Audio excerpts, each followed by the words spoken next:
Gramado tem uma população de pouco mais de 32 mil habitantes. Charmosa, a cidade possui diversos pontos turísticos, como a Catedral de Pedra, que fica no centro da cidade. Cerca de 85% da economia do município gira em torno do turismo.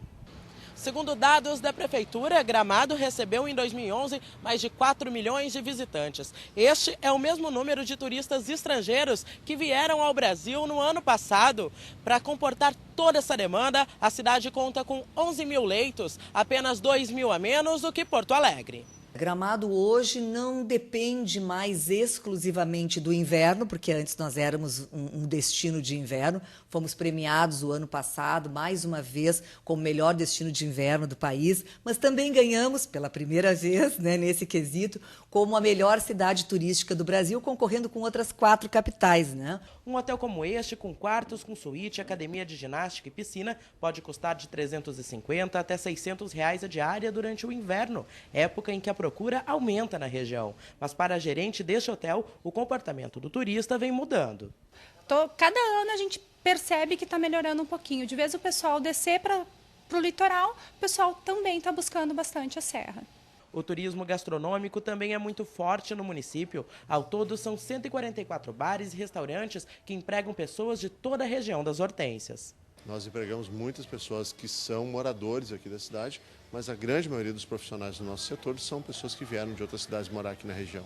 Pela oportunidade de trabalho, pelos bons postos de trabalho, pelos bons salários, pela oportunidade de estar vivendo numa cidade pequena com espírito cosmopolita, poder estar convivendo com pessoas novas. Esta é a cidade de Gramado, terra de chocolates, quiquitos, de belas flores e de todos os brasileiros.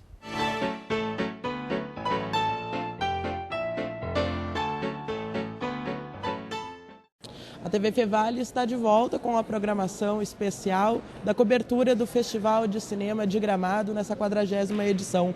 Na noite de ontem nós tivemos o início das mostras competitivas de longas estrangeiros, que começou por Artigas La Redonda, do diretor César Charolin, que está aqui com a gente. Tudo bem, César? Tudo bem. Só um comentário, eu acho que aqui no Brasil ele vai ser mais comodamente chamado de Artigas só. Ah, é? Porque acho que La Redonda é um nome esquisito que ninguém entende. O La Redonda está ligado ao título que se usou no Uruguai, porque o pessoal conhece muito a história de La Redonda. Eu vou comentar para o Beto Rodrigues, que vai fazer a distribuição aqui, para a gente ir aos pouquinhos deixando La Redonda só para o título que aparece na tela, mas Artigas é um nome tão forte, né? Uhum. Então ontem foi o primeiro filme da estreia, foi o filme Artigas. Sim, o filme Artigas, então. Mas me diz uma coisa, César, ele é um filme histórico, ele vem e resgata a história da América Latina em meio de revoluções. Me conta um pouco sobre o que é o filme. A televisão espanhola, que é a produtora original do filme, tinha uma encomenda de fazer Os Libertadores, 8 Libertadores, né? Que são os Libertadores que inclusive originaram a Copa Libertadores, né? Que tantas vezes gaúchos já ganharam e tal, né? Sim. Então esses Libertadores são San Martín, da Argentina, Bolívar, são os caras que no século XIX lutaram para se independizar da Espanha, das colônias, né? Dos colonizadores. Então, esses libertadores, teve vários, e aqui no Brasil, a televisão espanhola indicou como o libertador, ou quem começou essa libertação, seria Tiradentes. Vai ser feito um filme do Tiradentes, nesse mesmo molde, parecido com o nosso. O libertador uruguaio chama-se José Artigas. Então, a televisão espanhola nos contratou para fazer a história do Artigas, desse nosso libertador uruguaio.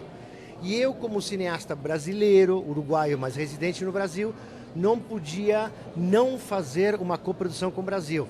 Então levei minha galera que está sempre comigo para lá e fizemos uma coprodução. Então o Artigas é uma coprodução. Espanha, que dá o dinheiro, Uruguai, que é onde se filma e onde tem grande parte do elenco e da equipe, e Brasil, que é onde eu estou e onde foi feita a pós-produção também e tal. O filme ele tem o propósito de fazer um relato histórico verídico. Você precisou, por exemplo, na hora de se construir o roteiro, quem foram as pessoas que ajudaram a buscar essa história e resgatar? Eu fiz o roteiro junto com o Pablo Vierce, meu íntimo amigo, que eu trouxe há 30 anos, a gente cresceu junto na mesma escola, e há 30 anos, quando eu estava fazendo meu primeiro longa, que foi justamente aqui no Rio Grande do Sul, que foi Aqueles Dois, do Sérgio Amon, eu convidei o Pablo, que era meu colega de escola e que escrevia muito bem, ele nunca tinha feito roteiro de cinema, convidei ele para vir, e aí foi o primeiro trabalho do Pablo e o primeiro trabalho comigo, ele começou a escrever roteiros. O Pablo virou um grande roteirista uruguaio, já tem vários roteiros premiados e tal, e eu convidei ele para fazer junto. O Pablo ficou muito mais encarregado da parte histórica, e eu dava as pitadas cinematográficas. Então, a gente se assessorou muito com historiadores, então o filme é verídico 100% historicamente, ou seja, não há nenhum erro histórico, porém, há licenças históricas, alguma frase que foi dita numa data a gente adiantou, alguma coisa do gênero, mas a gente fez questão de colocar nos créditos os 8 historiadores que nos assessoraram, historiadores reconhecidos internacionalmente, que nos assessoraram com a história do Artigas. Então ele é 100% verídico, porém ele é uma peça de cinema, e como peça de cinema ele tinha que ter o elemento entretenimento. Eu não queria que meu filme fosse para um History Channel ou para um Discovery, eu queria que ele fosse para as telas como entretenimento. Então é história, mas com um toque de entretenimento, e entretenimento quando eu quero dizer reflexão, né? Porque a gente gosta de refletir, ou seja, provocação. Ele tem provocação, ele tem reflexão, ele tem entretenimento nesse sentido. Sendo um filme histórico, ele acaba resgatando esses acontecimentos, e é uma maneira, talvez, de fazer com que a juventude, pessoas que não tenham muito contato, consigam compreender como é que foi todo o processo de desenvolvimento aqui na América Latina. Essa era a proposta, quer dizer, tem um cunho, vamos dizer assim, não sei se pedagógico, mas você acredita que hoje o cinema, a proposta dele, o papel dele também é ensinar? Eu para mim não é hoje, sempre.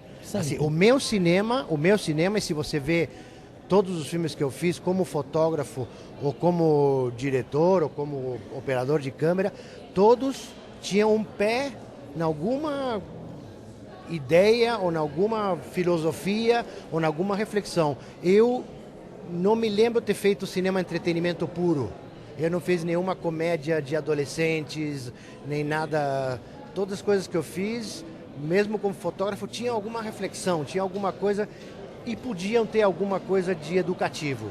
Eu acho, e os grandes cineastas, amigos meus, colegas, que eu respeito e admiro, todos eles estão muito ligados a essa coisa de educar, às vezes parece uma coisa mais pretensiosa, mas de provocar para refletir, né? Bom, você está concorrendo a Kikito aí, mas você já ganhou a Kikito, não é muita novidade concorrer e levar prêmio. Dá ansiedade mesmo assim? Olha, a única vez que eu vim a Gramado, eu não levei Kikito. Os Kikitos que eu levei foram vezes que eu não vim. Eu acho que eu não devia ter vindo, porque aí eu levo. Brincadeira. Não, a primeira vez que eu vim a Gramado foi como fotógrafo do Homem da Capa Preta, que é um dos trabalhos meus que eu gosto mais. E não levei Kikito. O filme levou um monte de Kikitos de outras categorias, mas fotografia não levou. Depois, anos seguintes, eu não estava aqui, o Feliz Ano Velho levou. E anos seguintes eu não estava aqui, o Como Nasce os Anjos levou. E para o Banheiro do Papa eu não vim e levou. Me diz uma coisa, durante a exibição do filme na noite de ontem, como é que foi a reação do público, assim, sob o teu ponto de vista? Olha, o público não é o público mais italiano do mundo, ou mais carioca do mundo, que sai gritando e tal. Eu senti calor, mas não foi uma ovação em pé, assim, nem nada parecido. Mas eu senti, assim, a reação que eu via das pessoas era muito positiva. Você tentou passar o que para o público quando eles assistissem Artigas? Isso que a gente estava falando antes, reflexão, pensamento. Assim, a minha meta principal é que o filme não fosse um filme de história, senão que fosse até um filme contemporâneo, que tocasse temas contemporâneos. Eu acho que tem abordagens aí, sabe, a busca desse personagem pela sua identidade, para mim é uma coisa contemporânea. A forma como ele vai descobrindo a mistura de raças, a diferença de culturas e tal, para mim é uma coisa que é absolutamente contemporânea, assim, todos os problemas de racismo que a gente está vivendo, de segregação, aqui mesmo no Brasil, que a gente é tremendamente racista, em como a gente demora para incorporar as pessoas de diferentes raças, né? A gente vê como a estrutura de poder do Brasil é desprovista de pardos e de, né, é tão pouco assim que a gente tem, sendo um país 50 e tantos % entre negros e índios, tem poucos representantes deles no poder, né? Temos um racismo internalizado, na tua opinião, então? Temos um racismo internalizado, uma coisa meio disfarçada? Temos um racismo escondido e muito... Temos. Lamentavelmente temos. E eu sou muito a favor das cotas. A gente tem que rapidamente fazer coisas, nem que sejam erradas não, nem que sejam um pouquinho injustas. Temos que fazer umas pequenas injustiças para corrigir uma grande injustiça, que é essa diferença racial grande que temos. A gente fala... E o filme fala um pouco disso, né? Quando o personagem chega no acampamento, ele diz: o que os espanhóis estamos fazendo nessa terra aqui de analfabetos, de bestas, sabe? De sub-humanos, né? E depois ele vai descobrindo que nessa gente está a riqueza. E eu acho que é isso, assim, a riqueza do Brasil é essa miscigenação, essa mistura, né? Isso que a gente não é nem português, nem espanhol, nem italiano, a gente é tudo isso, a gente é brasileiro, né? Será que esse problema do racismo não vem porque se nós formos pensar, relativamente faz pouco tempo que a escravidão acabou, porque a Lei Áurea é de 1888, ela tinha 99 anos quando eu nasci. Né? Será que esse nosso processo cultural ele é todo muito lento, mas será que a gente não está se encaminhando para aprender? A gente vê muito isso, também as pessoas falando que o brasileiro não sabe votar, mas tem uns 20 anos que o voto é direto, a gente está sempre se comparando com outras nações. Você tem toda a razão. Temos que dar tempo, mas temos que batalhar, para não deixar que a coisa seja simplesmente pelo tempo, que seja pela nossa batalha, né? Então tá, bom. Muito obrigado por ter conversado conosco, César. Obrigado a vocês. Tá certo? E boa sorte. Obrigado. Bom, a programação da TV Fevale segue sendo abastecida todo o tempo com mais notícias sobre o festival. Lembrando que você acompanha matérias inéditas no TV Fevale Notícias, transmitido de segunda a sexta-feira com a Dayana Lenz. Eu sou Jerônimo da Paz, para a TV Fevale.